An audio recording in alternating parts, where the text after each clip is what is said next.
जोया की सारी सहेलियां जोया से पूछ रही थी, अरे जोया, तुमने बताया नहीं कि तुम्हारे पति यानी कि मेरे जीजा जी क्या करते हैं। इसी तरह की बातें कह के उसकी सहेलियां उसे छेड़ रही थी। तभी जोया की मम्मी कमरे में आई और बोली, तुम लोग जोया को तैयार होने दो, बारात आने का वक्त हो गया है। तभी पटाखों और डीजे की आवाज़ आने लगी।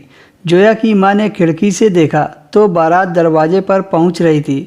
जोया की मम्मी ने अपने आप से कहा, जोया तो अभी तैयार भी नहीं हुई है और बारात दरवाजे पर आ गई। जोया की माँ ने जोया की सहेलियों से कहा, तुम लोग इसे जल्दी से तैयार कर दो, मैं नीचे जा रही हूँ, अभी कितना काम बाकी है। ये कहकर मम्मी नीचे चली गई। उसकी सहेलियों ने कहा, देख जोया, मेरे होने वाले जीजा जी कितने खुश नज़र आ रहे हैं। तभी उनमें से एक सहेली बोली, खुश क्यों नहीं होंगे, इतनी सुंदर बीवी जो मिलने वाली है। इतने में जोया की बहन बोली, हमारी दीदी किसी से कम है क्या।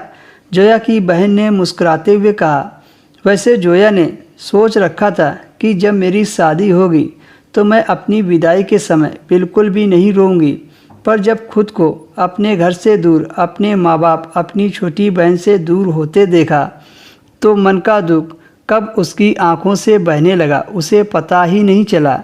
जोया अपनी माँ की मजबूरी को देखकर रोने के अलावा और कुछ कर भी नहीं सकती थी। अपना घर छोड़कर तो वह चली गई, पर उसे नया घर बिल्कुल भी अच्छा नहीं लग रहा था। दरवाजे की चौखट पर एक कलश में कुछ चावल और कुमकुम डालकर रखा था।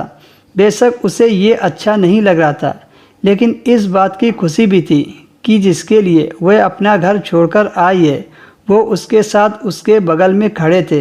पहले उसकी सासू ने उसकी आरती उतारी और फिर कलश पर पांव मार के प्रवेश करने को कहा।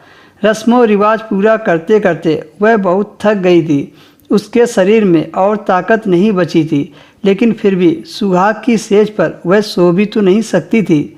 उसे ऐसे ही बैठे बैठे 1 घंटा होने को था। तभी दरवाज़ा खुला और उसके पति नीलेश कमरे के अंदर आ गए। उन्होंने जोया को मुंह दिखाई के तौर पर 5,000 रुपये दिए।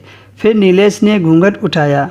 वह इतना तो समझ गई थी कि अब वक्त आ गया है अपना सब कुछ अपने पति को समर्पण करने का, लेकिन उसकी थकावट, उसका शरीर काम नहीं कर रहा था।